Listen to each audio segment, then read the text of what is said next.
उत्तराखंड कांग्रेस ने बागेश्वर उपचुनाव में प्रचार के लिए 40 स्टार प्रचारकों की सूची जारी की है। इसमें कांग्रेस प्रदेश प्रभारी देवेंद्र यादव, प्रदेश अध्यक्ष करण महरा, नेता प्रतिपक्ष यशपाल आर्य, पूर्व मुख्यमंत्री हरीश रावत, पूर्व नेता प्रतिपक्ष प्रीतम सिंह, पूर्व प्रदेश अध्यक्ष गणेश गोदियाल समेत पार्टी के सभी विधायक शामिल हैं। इस दौरान कांग्रेस नेता सुनीता प्रकाश ने बताया कि जल्द ही सभी स्टार प्रचारक बागेश्वर में प्रचार प्रसार करेंगे। कांग्रेस को पूरी उम्मीद है कि बागेश्वर की जनता भाजपा को जरूर सबक सिखाएगी। आपको बता दें कि बागेश्वर में 5 सितंबर को वोटिंग होगी, जबकि 8 सितंबर को मतगणना होगी। तो बागेश्वर उपचुनाव को लेकर सभी पार्टियों ने अपनी कमर कस ली है। आपको बता दें कि कांग्रेस अपने स्टार प्रचारकों की सूची जारी कर चुकी है। एक तरफ जहां भारतीय जनता पार्टी जीत का दावा करती नजर आ रही है, तो वहीं कांग्रेस का भी कहना है कि इस बार बागेश्वर की जनता भारतीय जनता पार्टी को जरूर सबक सिखाएगी। तो वहीं आपको बता दें कि 40 स्टार प्रचारकों की सूची जारी की गई है, जिसमें प्रदेश अध्यक्ष करण महरा, पूर्व मुख्यमंत्री हरीश रावत समेत 40 स्टार प्रचारक इस बार बागेश्वर पहुंचेंगे और कांग्रेस प्रत्याशी के पक्ष में मत की अपील करेंगे। बागेश्वर उपचुनाव के लिए जो है कांग्रेस ने अपने स्टार प्रचारकों की सूची जारी कर दी है। उसमें हमारे जो संगठन के जो अध्यक्ष हैं और बड़े शीर्ष नेता हैं, उनकी सूची के साथ साथ हमारे जो है प्रभारी देवेंद्र यादव जी, कर्ण महरा जी, यशपाल आर्य, नेता प्रतिपक्ष पूर्व मुख्यमंत्री हरीश रावत जी, पूर्व नेता प्रतिपक्ष प्रीतम सिंह जी और सभी विधायकगण, सबको उसमें सम्मिलित किया गया है। अब सारे के सारे हमारे नेता जो हैं बागेश्वर में जा रहे हैं ताकि हम विजय हासिल कर सकें और हमारे कार्यकर्ता, हमारे सारे नेता सब एकजुट होकर के वहाँ पे चुनाव लड़ रहे हैं और हमें पूरी उम्मीद है कि वहाँ की जनता हमें ही आशीर्वाद। तो आपको बता दें कि 5 सितंबर को बागेश्वर में उपचुनाव होने हैं और ऐसे में जहां बीजेपी और कांग्रेस दोनों ही पार्टियां अपनी जीत का दावा करती हुई नजर आ रही हैं। एक तरफ जो भारतीय जनता पार्टी का कहना है कि इस बार भी जनता बीजेपी को ही वोट देगी, क्योंकि बीजेपी लगातार जनता के हित में काम कर रही है। 4 बार से लगातार वहां चंदन रामदास जी पहले जीतते हुए आए और अब उनकी धर्मपत्नी आगे इन विकास कार्यों को लेकर जाएंगी। हालांकि एक तरफ कांग्रेस का कहना है कि जिस तरह से बीजेपी ये जीत का दावा करती नजर आ रही है, लेकिन इस बार जनता भारतीय जनता पार्टी को जरूर सबक सिखाएगी, क्योंकि इस बार कांग्रेस की जीत पक्की है। कांग्रेस ने बागेश्वर उपचुनाव के लिए जहां 40 स्टार प्रचारकों की सूची भी जारी की है।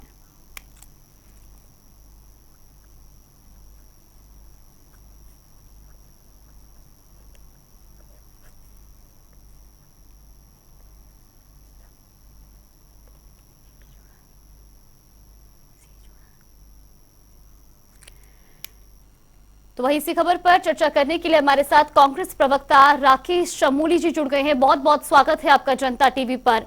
बागेश्वर उपचुनाव को लेकर के भारतीय जनता पार्टी भी और कांग्रेस भी जीत का दावा करती हुई नजर आ रही है, लेकिन अब सीएम धामी का भी जिस तरह से बयान सामने आया है, उन्होंने कहा है कि मुकाबले जैसी कोई स्थिति नहीं है, इस बार भी जनता भारतीय जनता पार्टी को ही वोट देगी।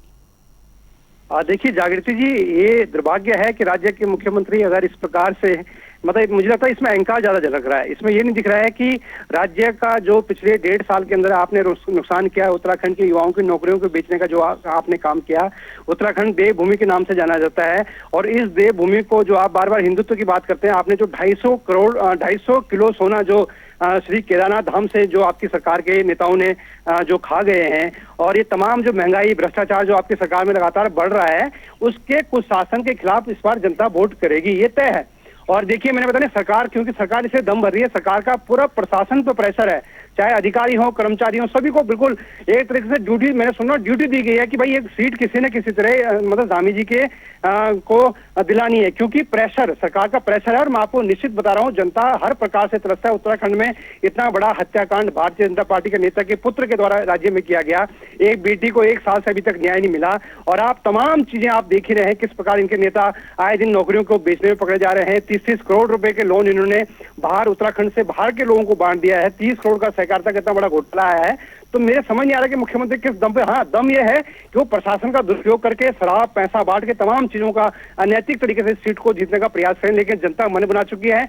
हमने जो टिकट दिया है, क्योंकि देखिए हमारे यहाँ पे पूर्व में रणजीत दास प्रत्याशी थे, वो पहले ही जा चुके हैं भारतीय जनता पार्टी में। बीजेपी उनको लोग लुभावना, मतलब जो भी उनको मतलब एक अपने तरफ खींचने का जो काम कर रही है बीजेपी ने, वो ले गई है। लेकिन हमने ऐसे योग्य व्यक्ति को, राज्य के एक पढ़े लिखे व्यक्ति को टिकट दिया है। और बीजेपी जो बार बार कहती है कि हम मतलब वंशवाद, प्रधानमंत्री जी बड़े बड़े भाषण दे रहे हैं, आज वंशवाद कहाँ गया? आपने क्यों टिकट दिया? अगर आपको अगर किसी कार्यकर्ता की इतनी चिंता थी, आप एक नॉर्मल कार्यकर्ता को टिकट देते, लेकिन आपने भी वही फॉलो किया। आप जो बार बार भाषणों में कुछ और कहते हैं, करते कुछ और है। आपकी नीति और जो चाल चरित्र है वो बिल्कुल अलग है। तो मेरा मानना है इस बार जनता मन बना चुकी है। भारतीय जनता पार्टी की सीट को निश्चित रूप से जनता हराएगी, भारतीय जनता पार्टी को, और कांग्रेस के जो एक योग्य पढ़े लिखे जो उम्मीदवार हैं उनको ये सीट निश्चित रूप से जीत दिलाएगी। और हमारे जो तमाम नेता हैं सभी लोग क्षेत्रों में लगातार काम करें। यशपाल यादव जी हो, माननीय कर्ण मेहरा जी हो, हमारे तमाम अन्य नेता बड़े शीर्ष जो स्टार प्रचारक के रूप में काम करेंगे। तो निश्चित आप देखेंगे 5 तारीख को उत्तराखंड में हाथ के बटन पे लोग मतलब मोहर लगाएंगे। चलिए ठीक है, हमारे साथ इसी खबर पर भारतीय जनता पार्टी की प्रवक्ता सुनीता विद्यार्थी जी भी जुड़ गई है। बहुत बहुत स्वागत है आपका जनता टीवी पर। अब जिस तरीके से कांग्रेस तो दावा करती नजर आ रही है कि इस बार जो जनता है वो मन बना चुकी है, बागेश्वर की जनता बीजेपी को सबक सिखाएगी और कांग्रेस को इस बार वहां पर भारी मतों से जीत मिलेगी। देखिए जागृति जी, भारतीय जनता पार्टी हमारी प्रत्याशी पार्टी दास जी के साथ पूरा संगठन है, पूरी वहाँ की बागेश्वर की जनता जनार्दन है और लगातार पूरी जनता जनार्दन हमारी प्रत्येक सभाओं में, प्रत्येक मिलन कार्यक्रमों में रह रही है और प्रत्येक जगह पे भारतीय जनता पार्टी जन जन के पास वोट मांग के आगे जितने भी स्वर्गीय चंदन रामदास जी के कार्य जो छूटे हुए हैं उनको पार्टी दास जी पूरा करेंगी। और हम शिक्षा के क्षेत्र में वहाँ पे आपने देखा कि किस प्रकार से एक माननीय चंदन रामदास जी ने शिक्षा में, स्वास्थ्य में, रोजगार में प्रत्येक स्तर पर हमने बूथ बूथ जाकर जो है योजनाओं से लोगों को लाभान्वित किया है। और जनता जनार्दन, क्योंकि पिछले 4 दशकों का जो इतिहास है स्वर्गीय चंदन रामदास जी का, जनता का उनको भरपूर समर्थन मिला है और पार्टी दास जी को भी जनता का भरपूर समर्थन मिल रहा है। हम लोग इंफ्रा, जो बागेश्वर का इंफ्रा है उसको आगे बढ़ाएंगे। डेवलपमेंट के नाम पर हम लोग जो है जितनी भी हमारी घोषणाएं हैं वो डेवलपमेंट करेंगी। पार्टी दास जी का जो पूरा फोकस है वो सभी कार्यों पे रहेगा जो वहाँ पे बागेश्वर की जनता के लिए हित में है। तो जनता हित में हम प्रत्येक योजना से, चाहे वो केंद्रीय सरकार की योजनाएं हैं, चाहे वो राज्य सरकार की योजनाएं हैं, तमाम योजनाओं से हम जन जन के बीच में बने हुए हैं और आगे भी हमारी यही कोशिश रहेगी कि प्रत्येक व्यक्ति तक हम योजनाओं का लाभ पहुंचाएं, प्रत्येक व्यक्ति की आकांक्षाओं पर हम खरा उतरने की कोशिश करें।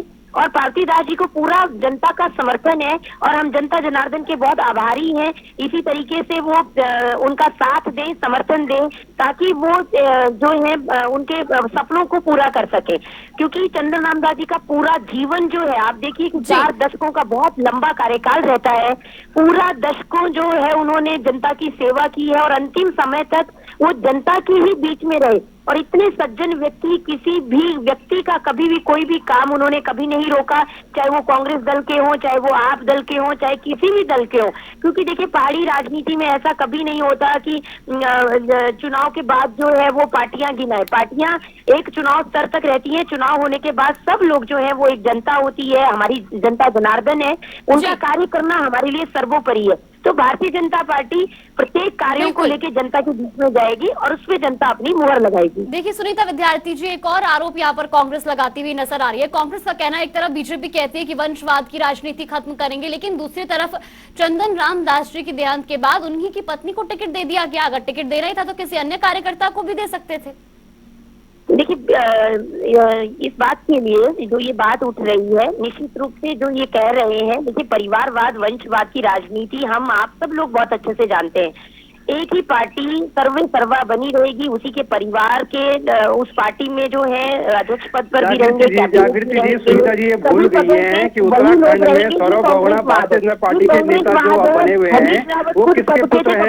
उत्तराखंड में अगर मैं दूसरे नेता की अगर बात करूं, आप एक बात सुनिए, आपने उत्तराखंड में जो सरकार बनाई है उसमें 6 मंत्री तो कांग्रेस पार्टी के जो छोड़ के भाजपा में गए हैं। आप कैसी बात कर रहे हैं? चैनल पर बैठ के झूठ बोलने से अच्छा है कि आप जनता के बीच में जाए और जनता के सामने ये बात रखें कि उत्तराखंड में आपने और जो उसी 6 को साल हमने के अंदर जो जनता कुशासन जनार्दन किया है, भ्रष्टाचार किया है, जो नौकरियां बेचने का काम आपके नेता के पुत्र नेता के लोग पकड़े जा रहे हैं, ठीक है, उत्तराखंड में देखिए राजेश जी, मैं आपके पास भी आऊंगी और आपकी पूरी बात सुनूंगी। राजेश जी, मैं आपके पास भी आऊंगी, आपकी पूरी बात सुनूंगी। पहले सुनीता विद्यार्थी जी, नहीं, अगर झूठ बोलेंगे आप, अगर आपके प्रधानमंत्री चिल्ला चिल्ला के कह रहे हैं वंशवाद, उसके बाद अगर आप टिकट आकर वापस में दोबारा वंशवाद में दे जाते हैं, किस बात की बात? बिल्कुल राजेश चमोली जी, देखिए आप ही के प्रश्न का जवाब मैं सुनीता विद्यार्थी जी से ले रही हूँ और उसके बाद आप ही के पास लौटूंगी। लड़ना भी नहीं चाहती थी, इलेक्शन पार्टी में आना भी नहीं चाहती थी। हाँ, वो बीजेपी नहीं लड़ना चाहते थे, लेकिन बीजेपी ने वही रिक्वेस्ट की है। अरे भैया, आप लोग कंडे नहीं है, आप क्यों झूठ बोलते हैं चैनल पर आके? हम वंशवाद की बात कर रहे हैं।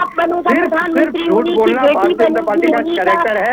देश के तमाम राजनीतिक लोग जिनके नेता के पुत्रों को इन्होंने कहीं ना कहीं एडजस्ट करने का काम किया है, वंशवाद को बढ़ाने का काम किया। हाँ, वंशवाद इनको सिर्फ कांग्रेस में दिखता है, राहुल गांधी जी में दिखता है। इनको लगता है कि बस सिर्फ कांग्रेस में आधार पर ही वोट मांगेंगे। अगर स्वर्गीय चंदन रामदास जी के वहाँ कार्य हुए हैं, वो अपनी परफॉर्मेंस के आधार पर वोट मांगेगी। नौकरियां बेचने के नाम पे आप वोट मांगिए। उत्तराखंड में अंकिता भंडारी राजेश चमोली जी, नेता के पुत्र के द्वारा किया गया, उसको आप वोट मांगिए। उत्तराखंड में जो भ्रष्टाचार आपने फैलाया उस पर वोट मांगिए। उत्तराखंड में जो नौकरियां बेचने के काम आपके नेता के पुत्र कार्यकर्ता, बिल्कुल सुनीता विद्यार्थी जी, राजेश चमोली जी, एक और प्रश्न यहाँ पर आपसे करना चाहूंगी। अब जिस तरीके से देखिए, एक तरफ भारतीय जनता पार्टी ये दावा कर रही है कि जिस तरीके से 4 बार से लगातार वहां पर चंदन रामदास जी वहां पर जीते और अब उनकी पत्नी को वहां से टिकट दिया गया है, तो कुल मिलाकर के जिस तरीके से सीएम धामी का भी कहना है कि मुकाबले की तो कोई बात ही नहीं है, बीजेपी को इस बार भी जीत मिलेगी। लेकिन अब कांग्रेस भी दावा करती नजर आ रही है और देखिए मुकाबला जो है वो टक्कर का है, क्योंकि पहले भी बसंत कुमार जी वहां से प्रत्याशी रहे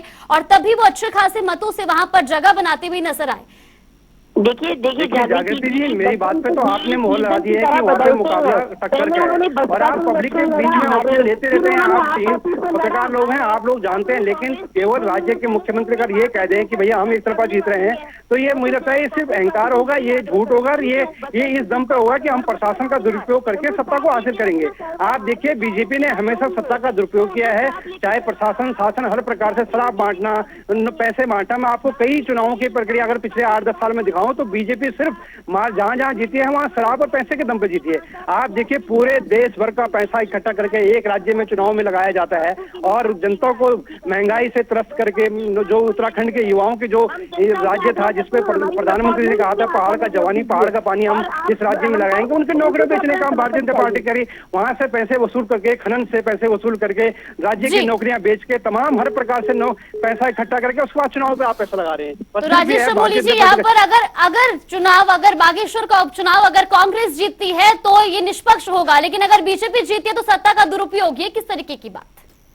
आप देख लीजिए, पूरा सारे चुनाव देख लीजिए। आप देखिए पूरी कैबिनेट, पूरी देश के तंत्र को, पूरे राज्य के तंत्र को अगर बागेश्वर चुनाव में लगा रहे हैं तो आप क्या प्रयोग करने चाहिए? आप जाइए ना जनता के बीच में, आप कहिए हमने उस उत्तराखंड में शिक्षा में इस राज्य को आपने 3300 नंबर पर ढकेल दिया। आप कहिए ना हमने उत्तराखंड में इन पूरे देश भर में एक कलंक पूछ दी जिसमें बीजेपी के नेता के पुत्र के द्वारा एक बेटी को मारा जाता है खुलेआम, और आज वो पुलकित आर्य मतलब और उसके पिता खुलेआम घूल रहे हैं, पुलकित आर्य जेल में, लेकिन उसको आज तक सजा नहीं दी गई। जिनके जो पिता है पुलकित आर्य के, अभी मैं आपको 14 अगस्त की बात करूं तो हरिद्वार में एक कार्यक्रम था भगत सिंह कोश्यारी जी का, उस कार्यक्रम में वो फ्रंट सीट पे बैठे हुए थे। आप बताइए कैसे न्याय मिलेगा इस बेटी को? तो हम तो लगातार इस बात को कर रहे हैं, राज्य के मुद्दों पर अगर चर्चा हो, राज्य के उन तमाम चीजों पर अगर चर्चा के हो, शिक्षा पे हो, स्वास्थ्य पे हो, रोजगार पे हो, लेकिन भारतीय जनता पार्टी के नेता अगर ये कह दें कि हमने उत्तराखंड में 22 भर्ती घोटाले किए, मांगे ना वोट, आप कहिए ना जनता से, युवाओं से कहिए कि हमने उत्तराखंड के युवाओं की नौकरियां बेचने का काम किया, हमने उत्तराखंड में अभी सहकारिता के नाम पे 30 करोड़ का इतना बड़ा घोटाला आपके सामने है, किसने किया? भारतीय जनता पार्टी के नेता के द्वारा।